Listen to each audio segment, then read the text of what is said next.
네, 하나님 우리에게 주신 말씀은 고린도전서 13장 1절에서 3절 말씀입니다. 고린도전서 13장 1절에서 3절 말씀이에요.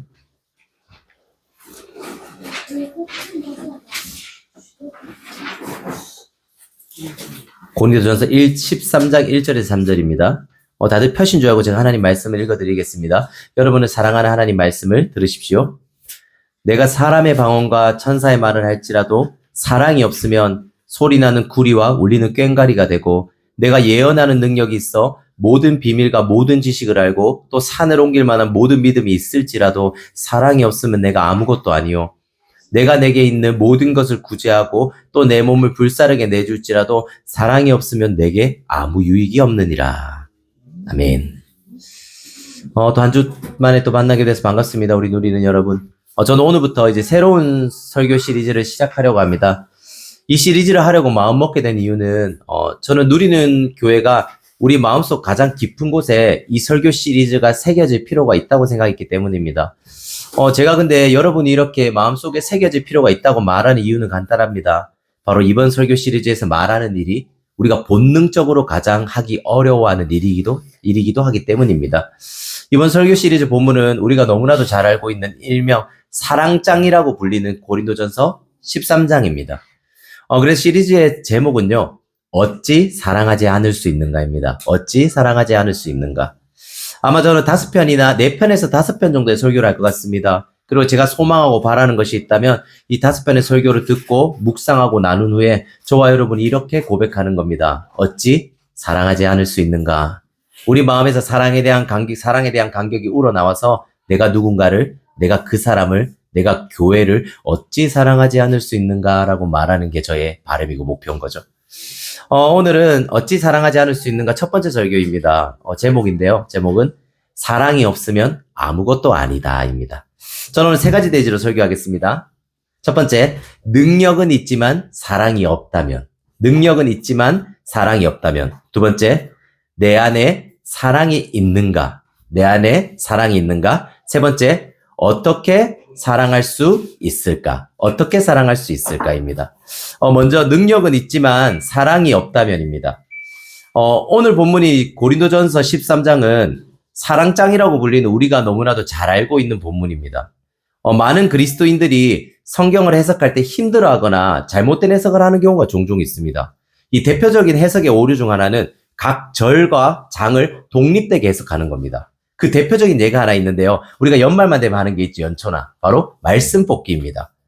말씀 뽑기 전체가 잘못됐다는 말 아닙니다. 하지만 요점을 들어보세요. 성경 전체에서 말씀 뽑기는 한 구절의 말씀만 뽑습니다. 그리고 이 구절을 올 한 해 말씀으로 우리는 삼죠. 이것 자체는 나쁘지 않습니다. 좋죠. 하지만 이 구절을 독립된 구절로만 해석하다 보면 우리가 성경에 대한 오해가 생기게 됩니다.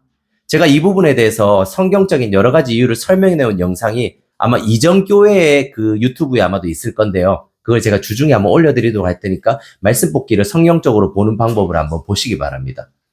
이 성경을 건강하게 해석하기 위해서 각 절과 장을 독립적으로 해석하기보다는 성경 전체의 문맥 안에서 해석할 필요가 있습니다.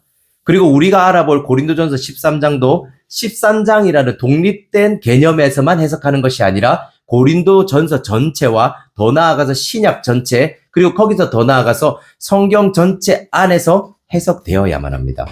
이 성경은요, 문맥이 중요하다고 말하는 거예요. 하나만 중요한 게 아니라 그 앞뒤를 싸고 있는 문맥이 중요하다고 말이죠. 저희 신대원 교수님 중에 한 분은 이렇게까지 말합니다. 문맥이 왕이라고 말합니다. 이 고린도 교회는 이제 신앙에 열심이 있는 교회였습니다. 하지만 열심을 추구하다 보니까요, 심각한 문제도 가지고 있었죠.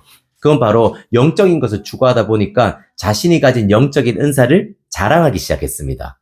그 자랑으로 인해서 결국 고린도 교회는 분열이 생깁니다. 우리도 그렇잖아요. 대부분 겸손한 사람들끼리 있으면 자랑하지 않은 문제가 생기지 않습니다. 근데 누군가가 내가 가진 걸 자랑하기 시작할 때 공동체가 무너지기 시작합니다. 그리고 고린도 교회가 그런 일을 겪고 있었던 거죠.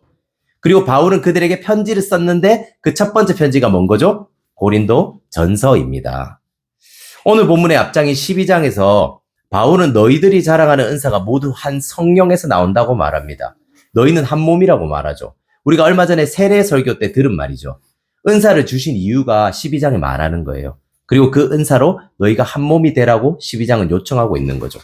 그리고 이 13장 뒷장의 14장은요, 실제로 은사를 사용하는 것을 말합니다. 은사를 어떻게 써야 하는지를 말하는 거죠. 12장은 은사를 주신 이유를 말하고 있고 14장은 은사를 사용하는 법을 말합니다. 그럼 13장에는 뭘 말해주면 좋을까요? 바로 은사를 사용하는 그 은사의 기준에 대해서 말할 필요가 있는 거죠. 네가 가진 은사가 정말 성경적인지를 점검해 줄 필요가 있다는 겁니다. 그리고 13장은 그 은사의 기준을 뭐라고 말하고 있죠? 바로 사랑이라고 말하는 겁니다. 네가 은사를 올바르게 쓰는 기준과 동기가 사랑이어야 한다고 말하는 게 바로 우리가 보고 있는 13장인 거죠. 12장과 13장의 핵심이 바로 13장인 겁니다. 이 정도면 바울이 어떤 의도로 가지고 13장, 이 사랑장을 썼는지 이해가 되셨을 겁니다. 그럼 본문으로 들어가 보겠습니다. 우리 1, 2절 말씀인데요. 우리 1, 2절 말씀 우리 한번 같이 읽어볼까요? 1, 2절입니다. 시작. 내가 사람의 방언과 천사의 말을 할지라도 사랑이 없으면 소리나는 구리와 울리는 꽹과리가 되고 내가 예언하는 능력이 있어 모든 비밀과 모든 지식을 알고 또 산을 옮길 만한 모든 믿음이 있을지라도 사랑이 없으면 내가 아무것도 아니요. 바울은 여러 가지 예시를 듭니다. 그 예시들은 그 당시에 사람들이 모두 다 선망하고 이것만 있으면 신앙이 뛰어나고 나 좀 멋있다, 너 좀 멋있다라고 그런 소리를 들을 만한 것들이었습니다. 먼저 사람의 방언과 천사의 말이에요. 방언이란 건 어떤 특별한 언어를 말합니다. 하나님과 깊이 교제할 수 있는 개인적인 언어라고 이해하시면 좋을 것 같은데요. 고린도 교회 사람들은 이 방언을 가장 영적인 은사라고 생각했습니다. 모두 다 이를 추구했고 이것만 가지고 있으면 너 최고야 라고 말을 들었죠. 이런 의미에서 저는 방언을 할 줄 알거든요. 교만하게 최고. 또 천사의 말은 시편을 보시면 천사들이 하나님을 찬양한다고 말하는데요. 이것이 바로 천사들의 언어입니다. 하나님을 찬양하는 천사들의 언어요. 그런데 바울은 내가 방언을 하고 천사의 말을 할지라도 사랑이 없다면 소리나는 구리와 울리는 꽹과리가 된다고 말합니다. 이건 어떤 소리에 감동이나 의미가 있는 것이 아니라 어떤 소리가 그저 소음에 불과하다는 말입니다. 우리가 그렇게 원하고 갈망하는 방언을 한다 할지라도 우리가 그렇게 바라도 인간이 할 수 없는 천사의 말을 한다고 할지라도 사랑이 없다면 그 모든 것들은 그저 소음에 불과하다고 바울은 말하는 겁니다. 그런데 이 1절은 단순히 겉으로 드러나는 정도가 아니라 바울은 굉장히 중요한 의미를 담고 있습니다. 1절 한번 보시겠습니까? 1절 마지막은 이렇게 말하거든요. 소리나는 구리와 울리는 꽹과리가 되고라고 말합니다. 여기서 되고라는 단어가 굉장히 중요합니다. 이 단어는 헬라어로 게고나라고 하거든요. 발음을 조심해야 돼요. 게고나. 문법을 조금 살펴볼 필요가 있는데요. 게고나는 기노마이라는 단어의 완료 시제입니다.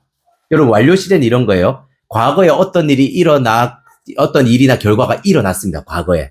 그리고 그 결과가 지금도 영향을 주고 지금도 지속되고 있는 겁니다. D.A. 칼슨이라는 이 뛰어난 설교자이자 신약 성경의 권위자가 있습니다.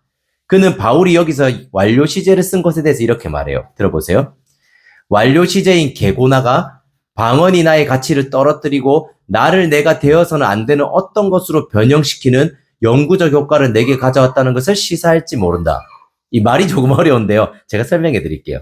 바울은 그들이 사람의 방언과 천사의 말을 사랑 없이 한다고 말합니다. 그리고 그 소리는 구리와 꽹과리 같은 소음이 되었다고 말하죠. 이건 이런 말이에요.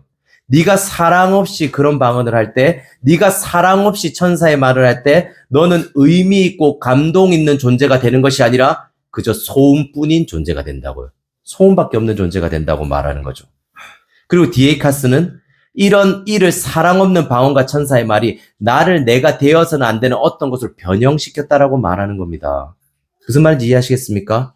바울은 단순히 방언을 하는 것이 잘못되었다고 말하지 않습니다. 그리고 네가 사랑이 없다, 넌 잘못되었다라고 도덕적인 비판을 하는 것도 아닙니다. 오히려 네가 했던 행동이, 들어보세요, 너의 존재를 바꾸었다고 말하는 겁니다. 바울은 우리의 행동을 비판하는 것이 아니라 오히려 우리의 존재에 대해서 말하는 겁니다. 네가 사랑이 없는 행동을 할 때마다 너는 그런 존재로 변해간다는 거죠. 그리고 네가 사랑이 없이 모든 것을 한다면 어떤 존재가 될 거라고 말하죠? 소음 같은 존재가 된다라고 말합니다. 이 말은 어떤 의미에서 우리에게 아주 무서운 말이기도 합니다. 여러분, 지난 한 주를 돌아보십시오. 성경은 우리에게 누군가를 사랑함으로 대하라고 말합니다. 이웃을 사랑하라고 말해요. 그리고 지난 한 주 동안 우리는 누군가를 만나고 누군가와 관계를 했을 겁니다. 그런데 그 관계가 사랑으로 이루어진 게 아니라고 생각해 보세요. 나는 그 사람을 보고 웃었습니다. 그 사람에게 나는 칭찬도 했습니다. 그 사람과 제법 많은 시간을 보내기도 했고요. 개인적으로 연락도 했습니다. 그런데 사랑하는 마음으로 그 모든 것을 행한 게 아니라고 생각해 보십시오. 그럼 왜 웃었고, 왜 그 사람에게 칭찬을 했고, 그 사람에게 왜 연락도 했나요? 사랑하지도 않는데.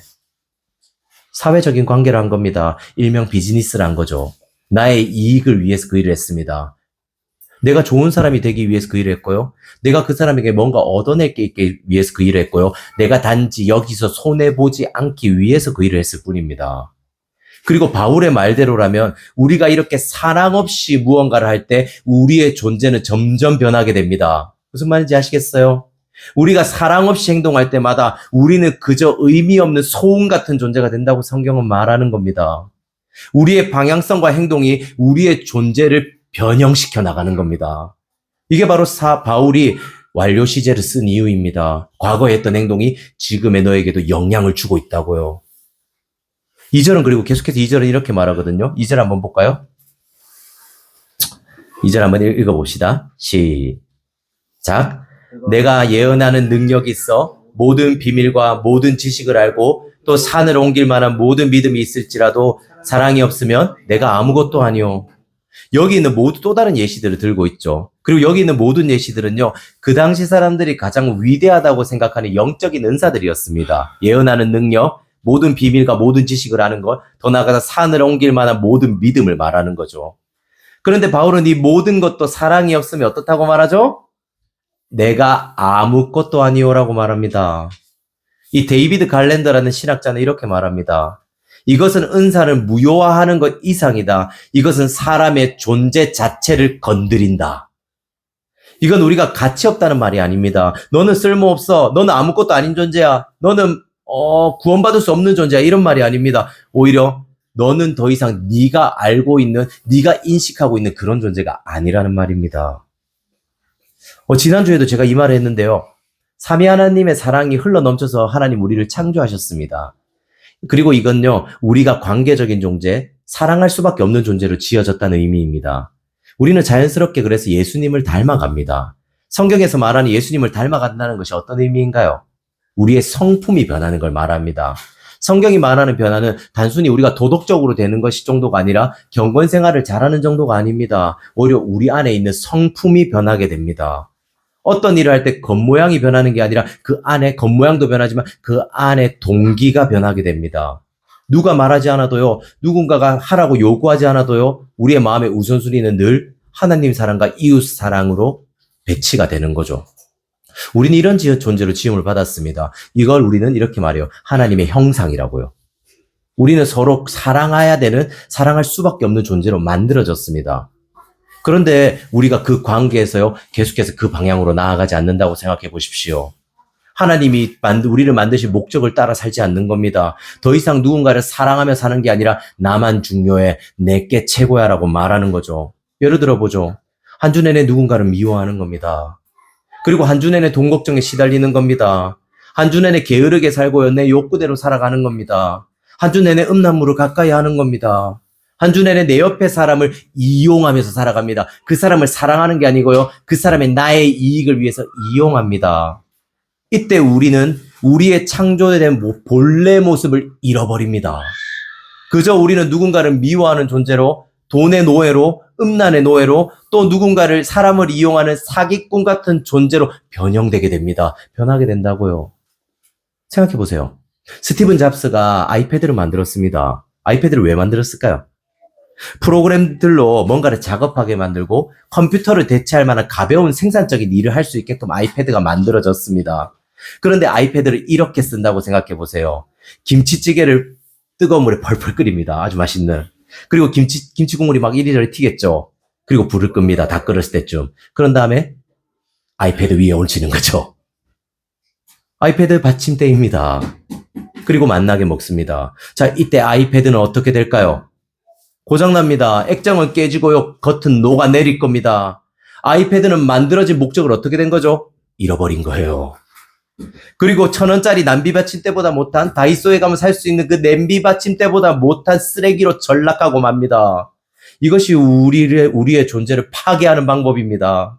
우리는요, 그리고 저와 여러분은 계속해서 죄를 짓잖아요. 이번 한 주도 누군가를 사랑하지 않으며 살았잖아요. 이번 한 주도 내가 가장 중요한 삶을 살고 내 이익이 있는 곳에 우리의 마음이 움직였잖아요. 이건 우리를 파괴하는 행동을 한 겁니다. 아이패드를 냄비 받침대로 쓴 거예요. 여러분을 이상한 쓰레기로 만드는 거죠. 하나님 우리를 사랑하는 존재로 창조하셨습니다. 그런데 우리가 누군가를 사랑하지 않습니다. 그렇게 우리는 정체성과 목적을 잃어가고 망가지게 됩니다. 우리는 이걸 이렇게 말하죠. 하나님의 형상을 잃어간다고요. 하나님을 닮은 척하는 기능은 살아있을지 모릅니다. 하지만 정작 본질은 상실해져 갑니다. 겉은 멀쩡한 그리스도인일지 모릅니다. 다른 사람이 봤을 때는 교회 잘 다니네. 너 예수 믿는구나 라고 말할지 모릅니다. 하지만 속은 텅 빈 깡통일 수가 있습니다. 이런 일이 가능하다고 성경은 말하는 거예요. 바울은 우리에게 말해주고 싶은 겁니다. 능력은 추구하지만 내 안에 사랑이 없다면 나는 더 이상 하나님이 지으신 그 본래의 모습을 가진 존재가 아니라고요. 우리는 점점 하나님의 형상을 잃어가고 소음 같은 존재, 아무것도 아닌 존재가 된다라고 말하는 겁니다. 그런 의미에서 우리는 우리 스스로를 돌아볼 필요가 있습니다. 하나님은 우리를 서로 사랑하는 존재로 지으셨습니다. 하나님이 사랑하듯이 우리도 모든 내면의 동기가 사랑인 존재로 지어졌습니다. 그렇기에 내 삶이 진짜 이런 사랑의 동기로 살아가고 있는지를 우리는 살펴볼 필요가 있습니다. 바울은 단순히 우리에게 도덕적인 성찰을 요구하는 게 아닙니다. 오히려 우리가 어떤 존재로 지어졌는지를 생각하라고 말하는 거죠.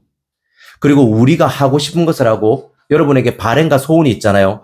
이때 생각해 보는 거예요. 그 목적이 뭔지요. 여러분이 바라는 것의 목적이 뭔지를 생각하는 겁니다. 그리고 저는 저 스스로에게 이렇게 물을 겁니다. 인곤아, 네가 목회가 잘 되고 우리 교회가 왜 부흥했으면 좋겠냐라고요. 너는 왜 그게 하고 싶냐고요. 그 목적이 누군가를 더 사랑하기 위함인지 아니면 네가 잘나지고 네가 더 편해지려고 그런 건지 묻는 거죠. 이처럼 우리는요, 우리 스스로에게 물어볼 필요가 있습니다. 세훈아, 네가 취업을 하려는 목적이 뭐냐고요.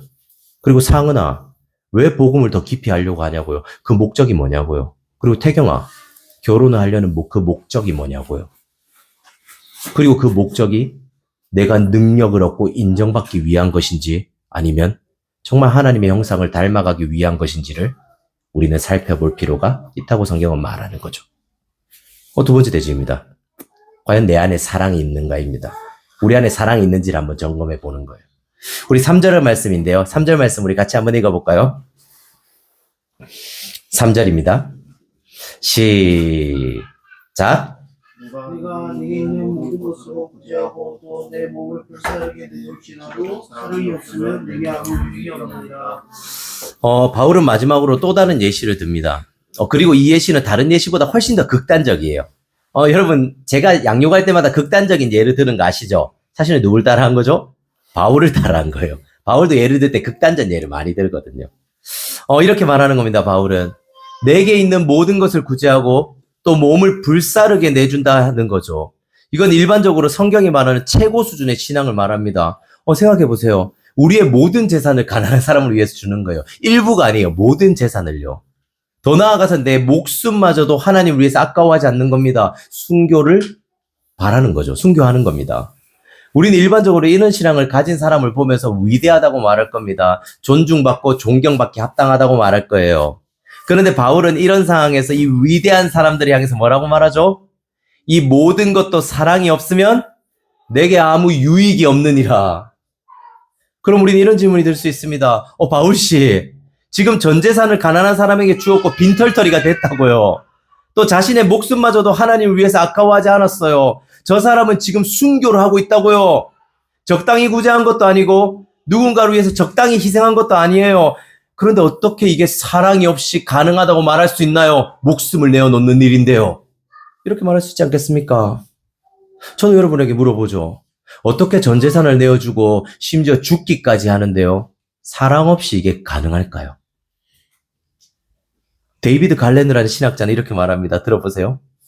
바울은 3절에 내 몸을 불사르게 내주는 것이 마카베오 시대의 순교 전통을 배경으로 한다. 이는 신앙을 위해 불꽃 속에서 죽은 형제들의 이야기, 마카베오 2서 7장의 영향을 받았다. 이 마카베오서가 뭔가 하면요. 마카베오서는 그 당시 유대인들이 헬라 제국의 종교 탄압이 있었거든요. 그 탄압으로부터 우리가 어떻게 신앙을 지켰는지를 기록한 역사적이고 신앙적인 문헌입니다. 흔히 우리는 이걸 이렇게 말해요. 외경이라고 말하죠. 성경은 정경이고요. 이걸 외경이라고 말합니다. 이 당시 많은 사람들에게 신앙 강증집으로 이 마카베오는 굉장히 유명했습니다. 하나님께 끝까지 충성한 사람들의 이야기가 써져 있는 게 바로 이 책이었던 거예요. 그리고 마카베오서 2서 7장에는요. 이런 내용이 있습니다. 율법을 지키기 위해서 고문과 죽음을 택한 7형제와 한 어머니의 순교 이야기가 적혀 있습니다. 그리고 이 당시에는 실제로 종교 탄압이 있었고요. 기독교를 믿는다면 죽음의 위협도 있었습니다. 즉 죽음이란 것이요. 우리에게는 먼 얘기인지 모릅니다. 하지만 그들에게는 현실이었고 가까운 얘기였던 거죠. 그리고 많은 사람들은 순교란 하나님 앞에 싸울 수 있는 최고의 공로라고 생각했습니다. 하나님을 위해서 선행을 하는 거죠. 최고가 뭐라고요? 순교라고 생각했던 거죠. 순교를 한다면 하나님이 나를 구원해 주시고 받아주실 거라고 생각했던 겁니다. 순교, 이건 뭐가 문제인가 하면요. 순교를 하고자 했던 동기 자체가 잘못된 겁니다. 그들에게 순교는요, 하나님을 사랑하면서 나오는 그런 열매가 아니었던 겁니다. 이런 거였죠. 오히려 이 정도면 구원받겠지. 내가 이렇게 목숨까지 내놓고 내 전 재산마저 내놨는데 이 정도면 나는 구원받지 않을까? 나는 구원의 안전빵이야. 순교를 자신의 구원의 근거라고 생각했던 겁니다. 믿음이 아니라요. 순교를 통해서요. 하나님을 높이고 싶은 게 아니라 순교를 통해서 하나님을 더 사랑하고 싶은 게 아니라 자기 자신에 대해서 더 확신하고 싶었던 겁니다. 나는 구원받은 사람이야. 라고 말이죠. 그래서 바울은 말하는 거예요.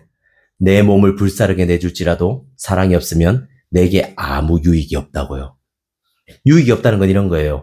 그것이 너의 구원에 무엇 하나도 더해줄 수 없다는 말입니다. 심지어 네가 목숨마저 바치는 순교조차도요. 하나님 앞에서 널 더 의롭거나 멋지게 만들어주지 못한다고 말하는 거죠. 이걸 통해 우리가 알 수 있는 한 가지 사실이 있습니다. 바로 들어보세요. 우리는 끊임없이 내가 옳다는 걸 증명하고 싶어 한다는 겁니다. 1절에서 3절에 나오는 모든 예시를 가지고요. 우리는 이러면 내가 옳다고 이러면 내가 합당하다라고 하나님께 요구하고 있는 겁니다. 여러분, 우리가 누군가를 가장 사랑하기 어려울 때가 언제인지 아십니까? 우리가 가장 화났을 때일까요? 아니면 내가 굉장한 불행을 겪고 있을 때? 아니면 내가 가장 힘들 때 우리 누군가를 사랑하기 힘들까요? 그렇지 않습니다. 우리가 누군가를 가장 사랑하기 어려울 때는요, 나의 정체성이 위협받고 있을 때입니다. 내가 옳다는 사실이 위협받고 있을 때예요. 보세요.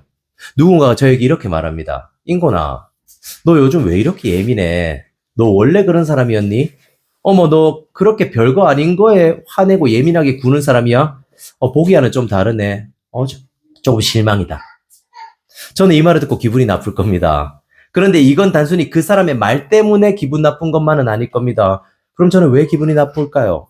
저는 저 스스로 제가 너그럽고 넉넉한 사람이라고 생각했습니다.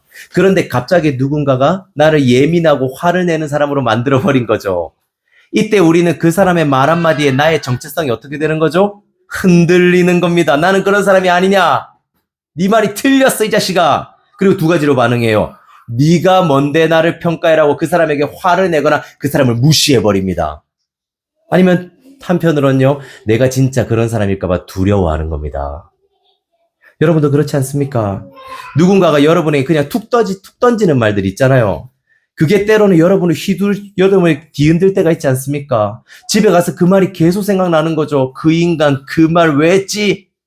무심코 던진 돌에 나라는 개구리가 맞아 죽는 겁니다. 이때 우리는 내게 그런 말을 하니 그 인간을 여러분 사랑하는 게 가능한가요? 불가능합니다. 그 사람에게 분노가 치밀어 오르고 어떻게 복수할지, 어떻게 선을 그을지를 고민합니다. 왜 그럴까요? 단순히 기분이 나쁘기 때문일까요? 아니면 감정적으로 화가 났기 때문일까요? 둘 다 아닙니다. 잘 들어보세요.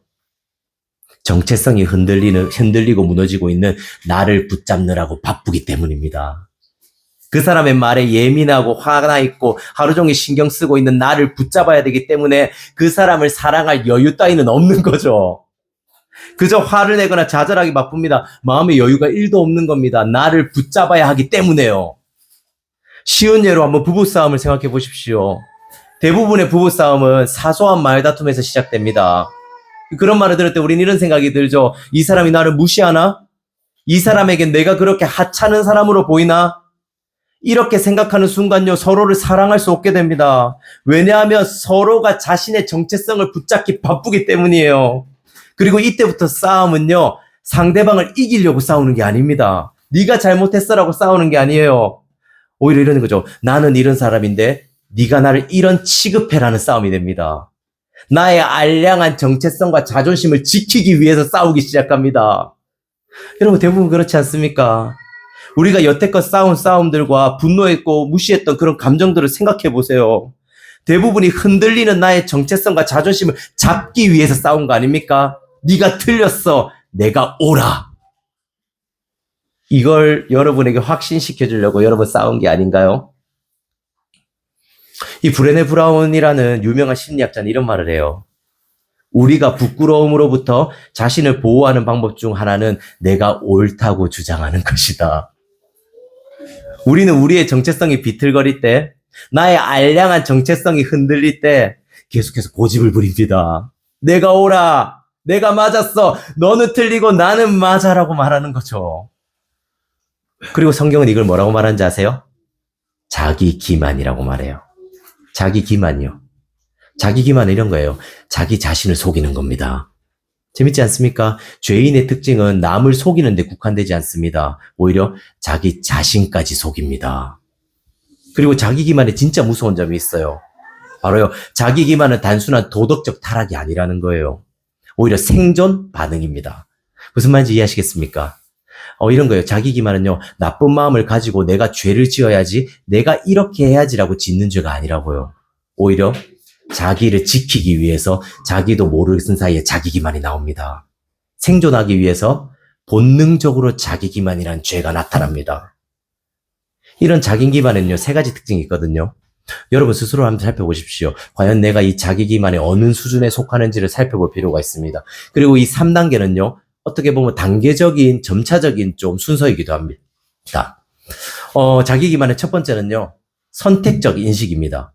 이런 거죠. 보고 싶은 것만 보고 불편한 사실을 못 본 척 하는 거예요. 누군가가 내게 이런 말을 하는 거예요. 야, 인곤아, 네 말 때문에 나 상처받았어. 네 그 행동 때문에 나 상처받았어라고 말합니다. 이때 저는요, 상처받을 수 있겠다라고요. 그 사실을 받아들이긴 합니다. 그리고 말을 이어가요. 그런데 나는 그런 의도로 말한 건 아니야. 굳이 네가 그 정도로 상처받을 만한 말은 아닌 것 같아. 내 말을 네가 너무 예민하게 받아들인 것 같다. 나는 그런 의도가 아니었는데. 어떤 방법을 쓰는 거죠? 상대방의 말을 부정하지는 않습니다. 하지만 상대방의 말의 의미를 무력화시킵니다. 그 사람의 감정과 말에요. 그냥 받아들이긴 하지만 그 정도는 아니야 라고요. 그 사람의 힘을 없애버리는 거죠. 내가 듣고 싶은 부분은 듣지만 듣고 싶지 않은 부분은 어떻게 하는 건가요? 듣지 않는 겁니다. 그리고 이렇게 할 때 자연스럽게 내가 잘못되고 틀렸다라는 인정과 상대방의 마음을 들을 생각은 없어지는 거죠. 자신을 지키느라 상대방을 사랑할 수 없는 겁니다. 상대방의 말을 못 들은 척 하는데 온 힘을 쏟는 거죠. 자기 기만의 두 번째 특징이에요. 두 번째 특징은 도덕적으로 자신을 포장하는 겁니다. 첫 번째 특징인 선택의 인식이 이제 실패한 거예요. 누가 봐도 내가 잘못한 게 맞고 그 사람이 한 말이 맞습니다. 이때 우리는 이런 걸 써요. 우리가 옳다고 주장하기 시작합니다. 주장보다는 고집을 부리는 거죠. 내가 맞아. 이런 거예요. 많은 부모님들이 아이들을 괴롭힐 때 이런 말을 하거든요. 여러분도 들어보셨을 거예요. 널 사랑하니까 그런 거야. 다 널 위한 거야. 네 생각 안 했으면 내가 이렇게 안 했어. 너를 위한 거니까 좀 참지 않을래? 그리고 이건 우리만의 원칙이고 규칙이야. 너무 이걸 감정적으로 받아들이지는 마. 이건 감정의 문제가 아니라 옳고 그름의 문제야.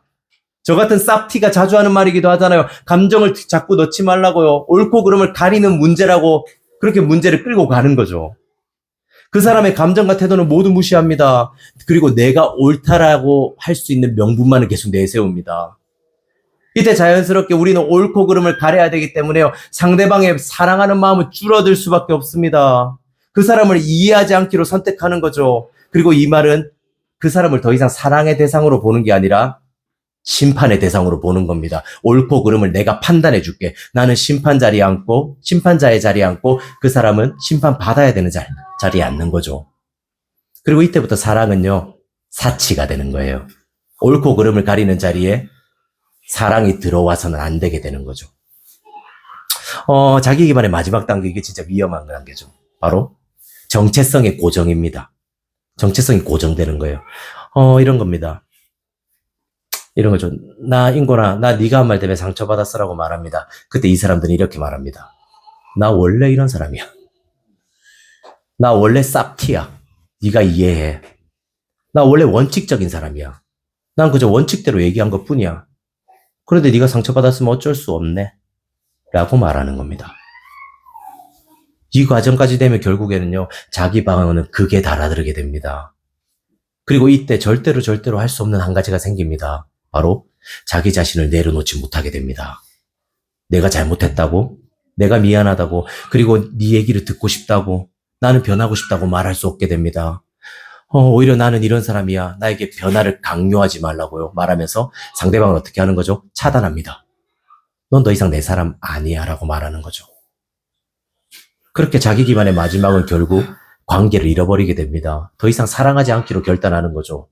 이때 우리는 더 이상 하나님의 형상이 아니게 됩니다. 하나님의 형상은 사랑하기 위해서 지어졌잖아요. 우린 더 이상 하나님의 형상이 아니라 어쩌면 사탄의 자녀가 되는 거죠. 참 무섭지 않습니까? 이렇듯 자신이 옳다고 증명하고 싶은 자기 기만에 빠진 우리에게요, 하나님의 형상을 잃어가고 있는 우리에게 사도 바울은 오늘 본문을 말하는 거예요. 1절에서 3절인데요. 제가 읽어드릴게요. 내가 사람의 방언과 천사의 말을 할지라도 사랑이 없으면 소리나는 구리와 울리는 꽹과리가 되고, 내가 예언하는 능력이 있어 모든 비밀과 모든 지식을 알고 또 산을 옮길 만한 모든 믿음이 있을지라도 사랑이 없으면 내가 아무것도 아니요. 내가 내게 있는 모든 것을 구제하고 또 내 몸을 불사르게 내줄지라도 사랑이 없으면 내게 아무 유익이 없느니라. 바울은 왜 이렇게 말하는 거죠? 우리를 다시 되돌리고 싶은 겁니다.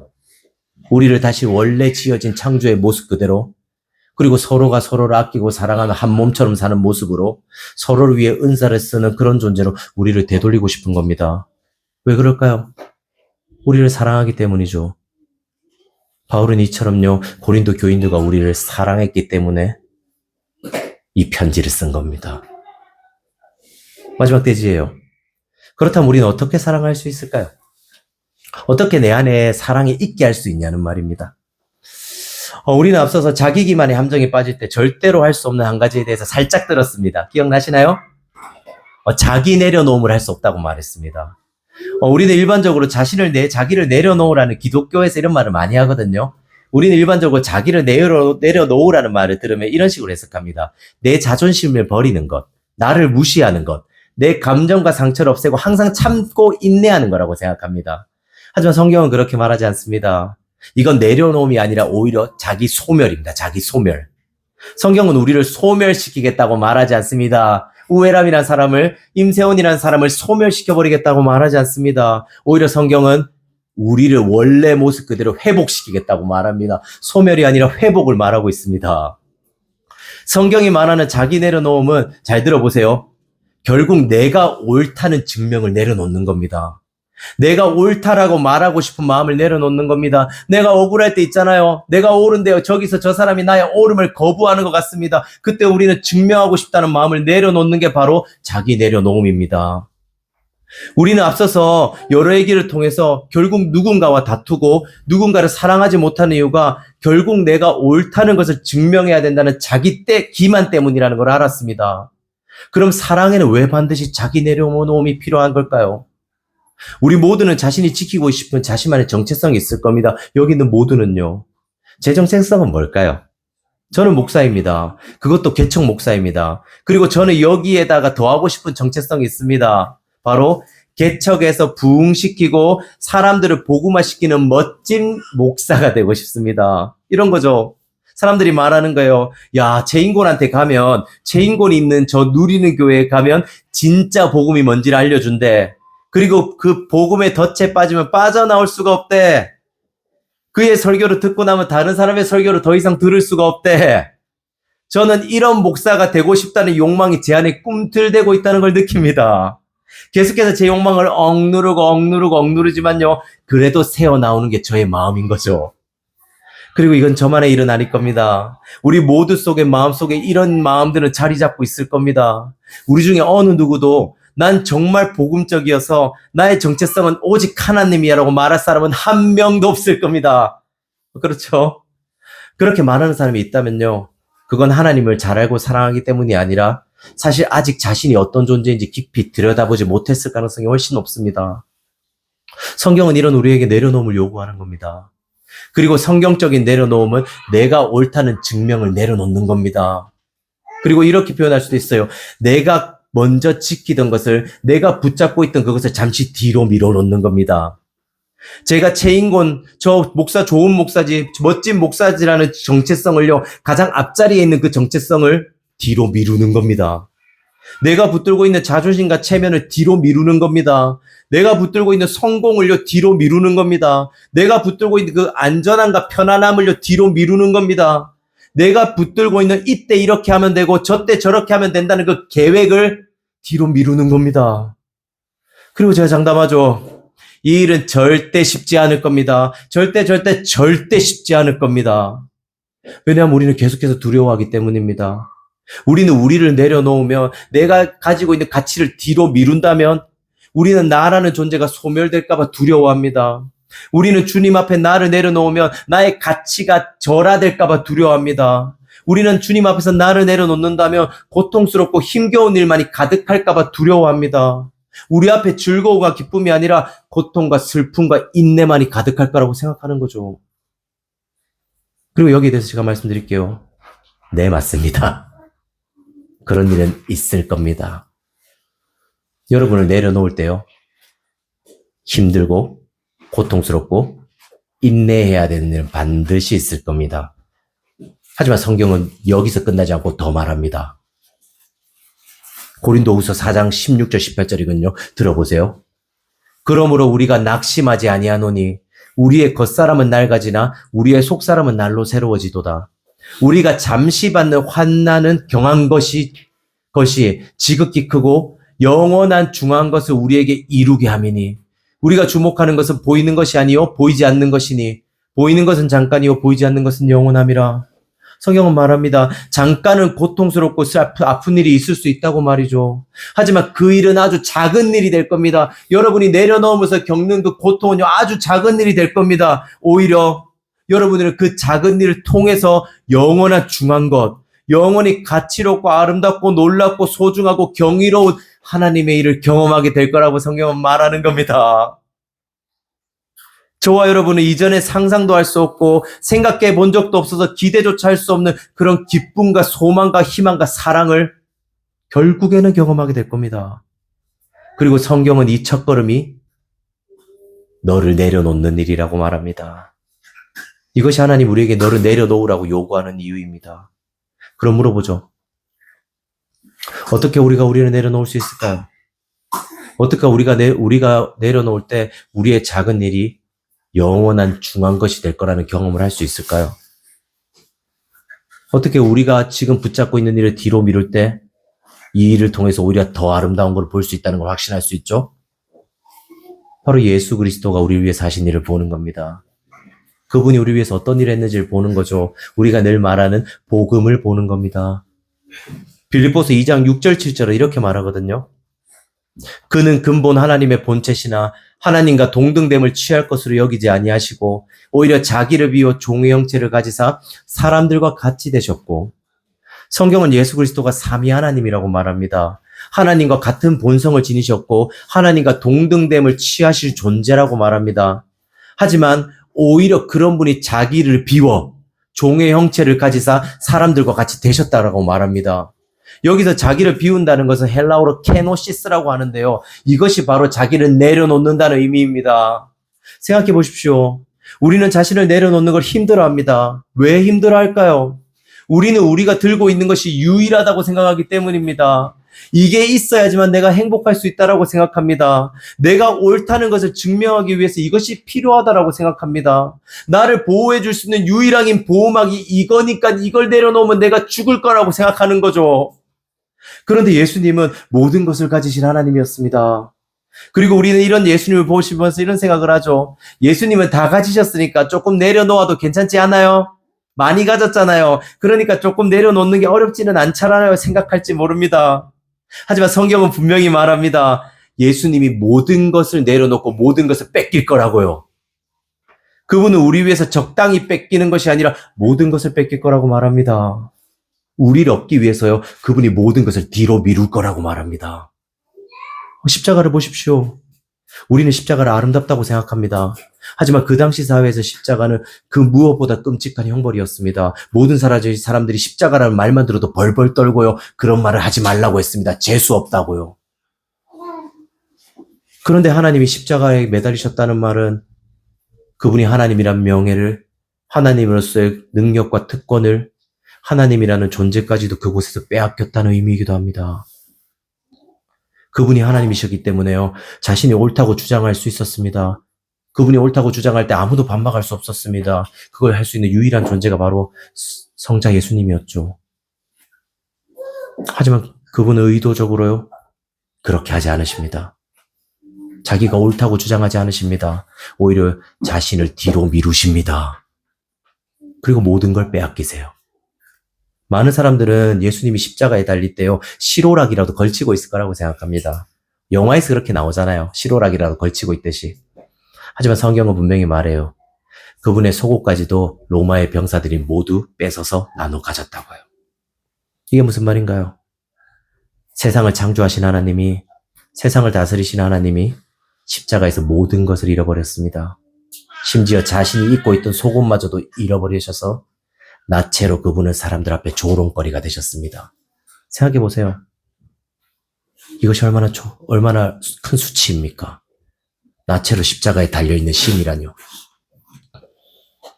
하지만 그분을 진짜 괴롭게 만든 사실은 따로 있었죠. 바로 자신을 영원히 사랑했던 성부 하나님조차 십자가에서 예수님을 외면하고 버렸다는 겁니다.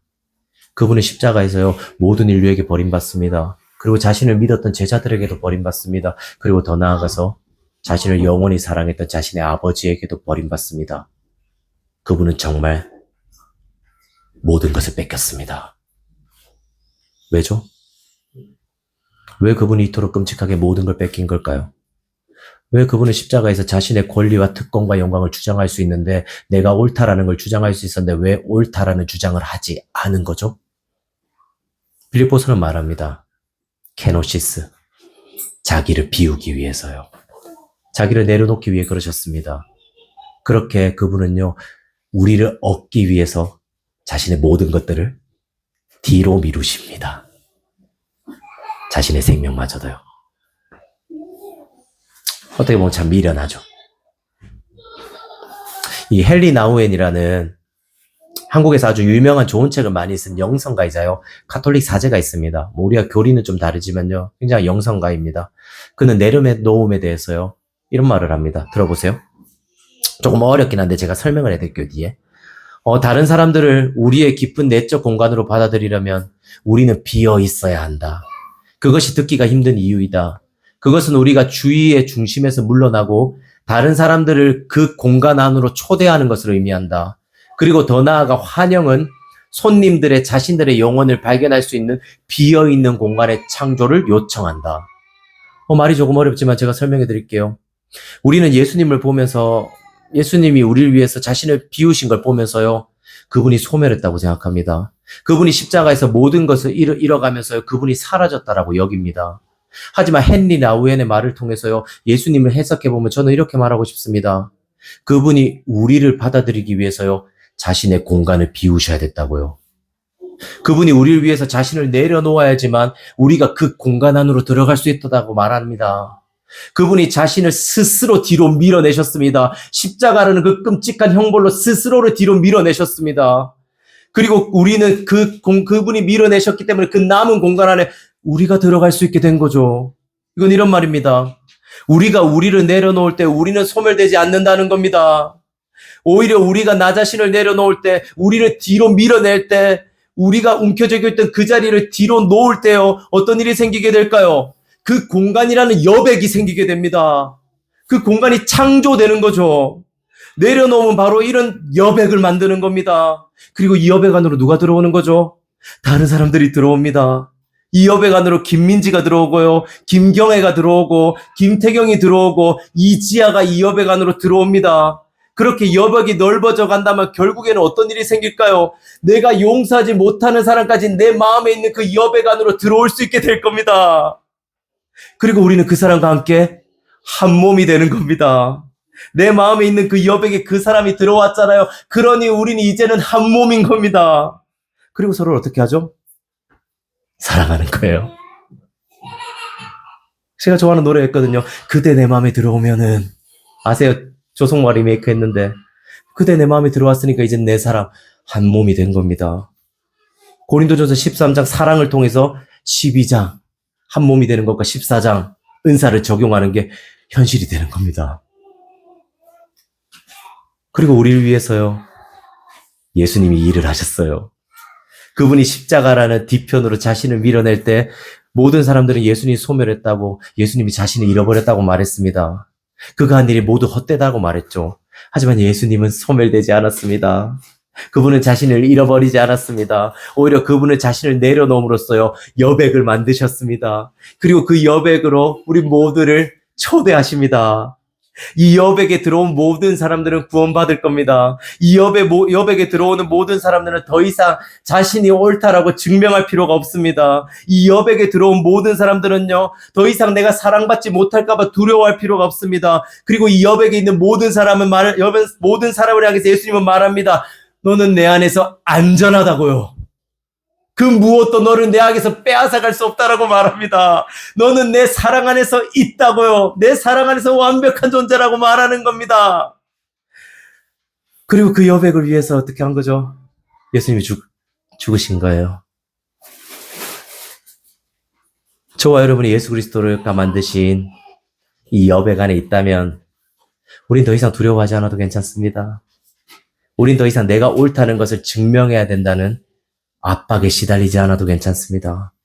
누군가가 나에게 툭 한마디를 하더라도 그 말이 하루 종일 나를 괴롭히지 않을 수 있습니다. 그리고 이렇게 말하겠죠. 맞아, 그 사람의 말대로 나는 그런 사람일지도 몰라. 나는 내가 생각한 것보다는 별로인 사람일 수도 있어. 그래도 괜찮아. 예수님이 날 사랑하잖아. 그분이 날 최고라고 말하잖아. 그분이 날 영원히 보호하고 안으셔. 나는 여기서 망하지 않아. 더 아름답고 더 좋은 걸 얻게 될 거야. 그래서 나는 그분께 나를 드릴 수 있어. 그리고 마지막에 이런 고백하는 거죠. 나의 가장 귀한 자리를 당신께 드립니다. 나의 왕이여, 이곳에 앉으소서. 이렇게 그리스도께 나의 자리를 드릴 때마다요, 우리 안에 여백은 계속해서 커질 겁니다. 그리고 그 여백 안으로 우리는요, 서로를 받아들일 거고요, 서로를 사랑하게 될 거예요. 내 안에서 하나님의 형상이 회복되고 하나님이 지으신 그대로 우리의 사랑이 샘솟게 되는 거죠.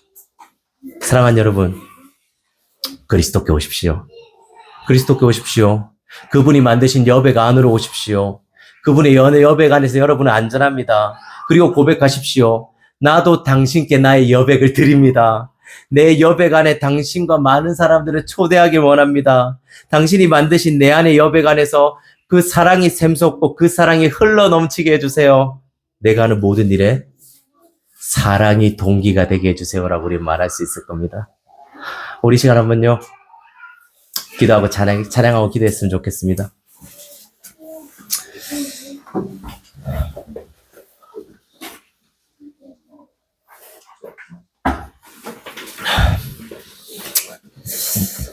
여러분, 성경은 우리에게요, 우리가 사랑하기 위해서 너를 내려놓을 필요가 있다라고 말합니다. 그리고 이 일은 여러분에게 굉장히 힘든 일이 될 거예요. 고통스럽고요. 하지만 그럼에도 성경은 우리에게 이 일을 해야 된다고 말합니다. 왜냐면요, 이게 우리를 행복하게 해주기 때문이에요. 여러분이 뭔가 바라는 것들 있죠. 난 이게 필요해. 난 이렇게 되고 싶어. 그것이 여러분을 행복하게 만들어주지 않습니다. 이건 장담할게요. 그래서 예수님 우리에게 말하는 거예요.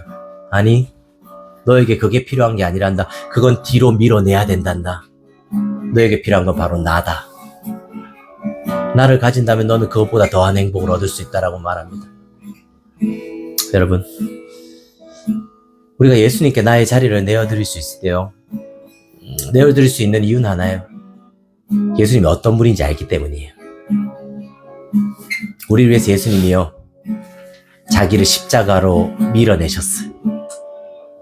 우리에게 여백을 만들어 주려고요, 그 여백으로 우리를 받아들이려고요, 자신을 십자가로 밀어 넣으셨어요. 그래서 우리는 이 자리에서 예배드릴 수 있는 거예요. 그리고 이러는 예수님을 여러분이 알게 될 때요, 여러분도 내려놓을 수 있어요. 그리고 그 자리로 다른 사람을 초대하겠죠. 이게 바로 고린도 13장이 말하는 사랑이에요. 우리 한번 이 찬양하면서 우리의 마음을 고백했으면 좋겠는데요. 내 마음의 한 자리라는 찬양이에요. 우리 이 찬양을 또 이렇게 고백합시다.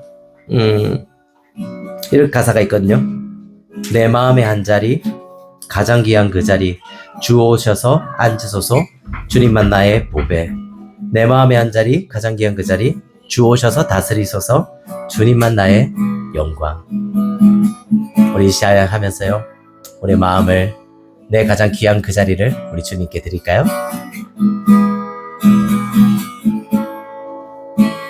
우리들을 위하여, 우리들을 위하여 십자가에 못 박혀 모든 죄를 용서하사 모든 죄를 용서하사 의인 삼아 주신 주. 어떤 일이 있어도 어떤 일이 있어도 나를 버리지 않고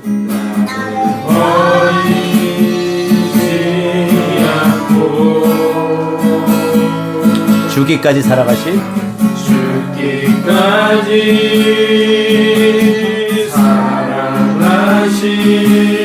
나의 귀한 예수님, 내 마음의 한 자리, 가장 귀한 그 자리, 가장 귀한 그 자리, 주 오셔서 앉으소서, 주님만 나의 보배. 내 마음의 한 자리, 내 마음의 한 자리, 가장 귀한 그 자리를, 가장 귀한 그 자리, 주 오셔서 다스리소서, 주님만 나의. 우리 다시 한번 찬양할까? 우리들을 위하여, 우리들을 위하여 십자가에 못 박혀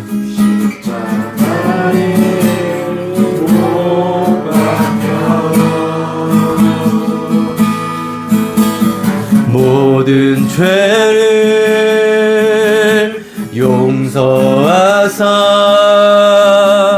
의인 삼아 주신 주.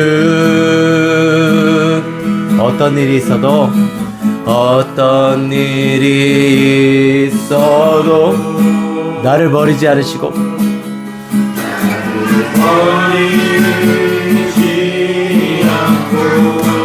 죽기까지 사랑하신, 죽기까지 사랑하신 나의 귀한 예수님. 우리 고백합시다. 내 마음의 한자리, 내 마음의 한자리. 아멘.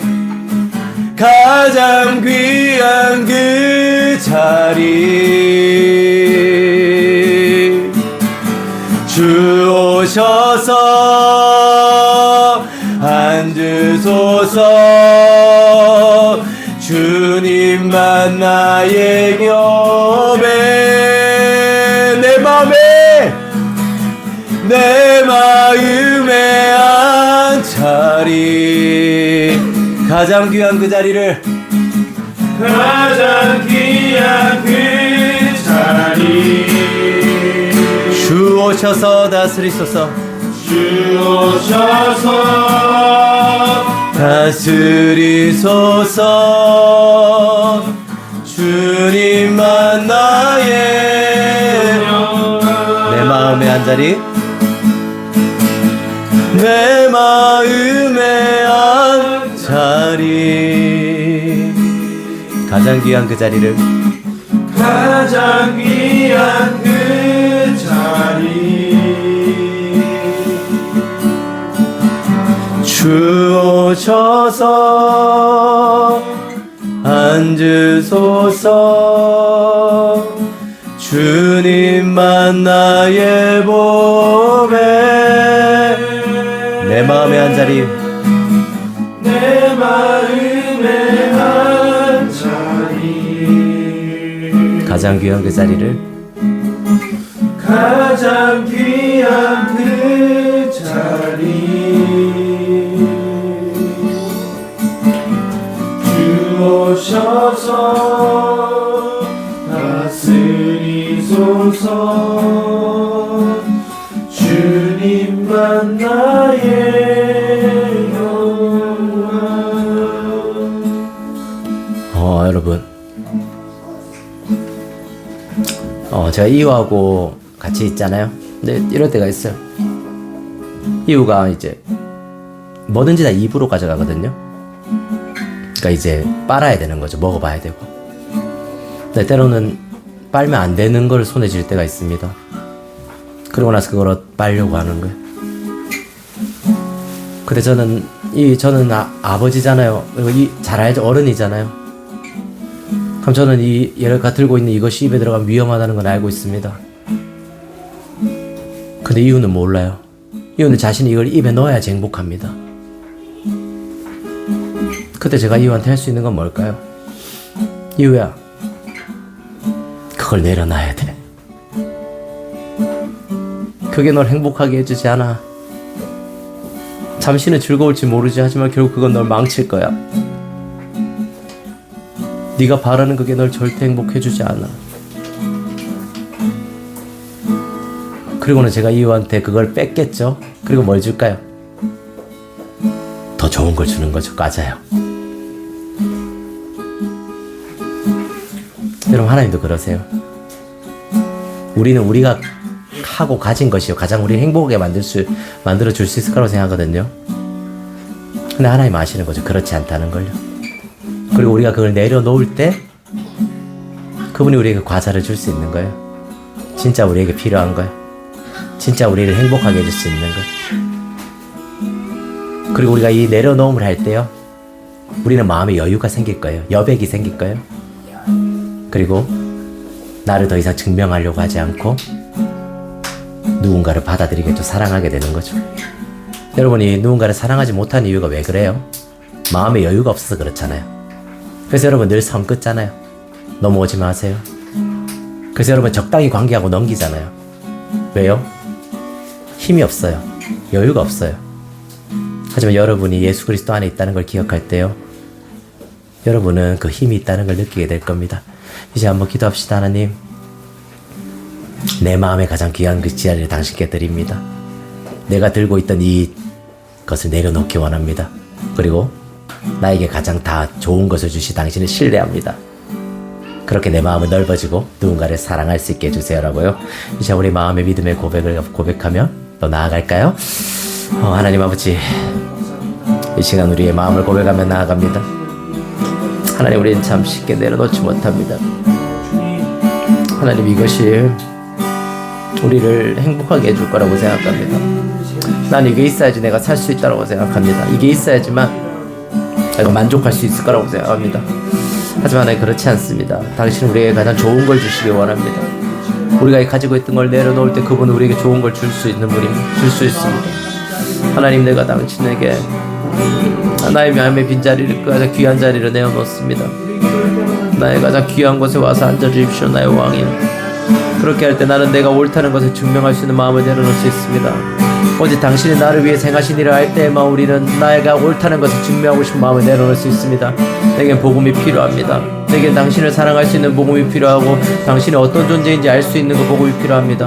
나는 당신을 더 신뢰할 필요가 있습니다. 그리고 당신이 어떤 존재인지 나는 더 설교를 통해 들어야 될 필요가 있고 말씀을 통해 알아야 될 필요가 있습니다. 난 기도를 통해 당신이 나를 얼마나 사랑하는지를 더 깨달을 필요가 있습니다. 주님 그리고 그렇게 마음이 넉넉해질 때 우리 누군가를 사랑할 수 있습니다. 내 사랑 없는 나의 마음을 용서해 주십시오. 사랑 없는 나의 연약함에 대해서 당신이 안아주십시오. 사랑 없이 끊임없이 나의 능력만을 추구하는 나를 불쌍히 여주시옵고 당신을 더 사랑하며 당신을 누릴 수 있게 도와주십시오. 이곳에 있는 누리는 성도들 가운데 하나님을 사랑하며 하나님을 더 경험할 수 있게 도와주십시오. 하나님 아버지 감사합니다. 우리가 움켜쥐고 있는 것이 우리를 행복하게 만드는 것이 아닙니다. 그리고 우리는 그걸 내려놓기 원합니다. 그리고 우리가 움켜져 있는 걸 내려놓을 수 있는 단 하나입니다.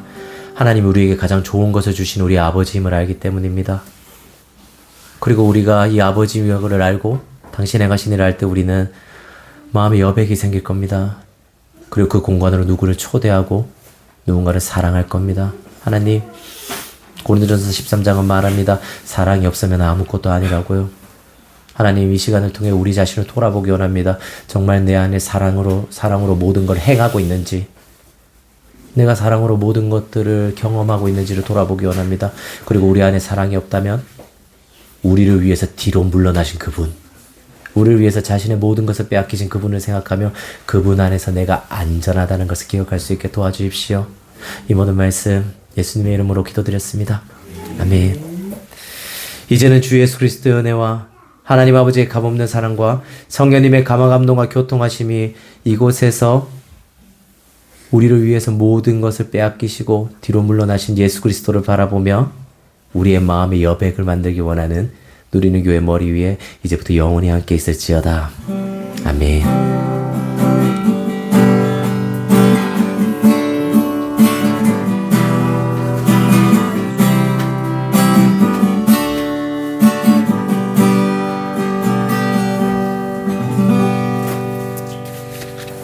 네, 오늘도 다들 수고 하모니카. 좋습니다. 자, 광고하겠습니다. 우리 다음 세대들도 다 수고했고, 우리 부모님도 수고했어. 박수 한번 쳐주세요, 박수! 고생했습니다. 자, 우리 다음 주 대표 기도는 우리,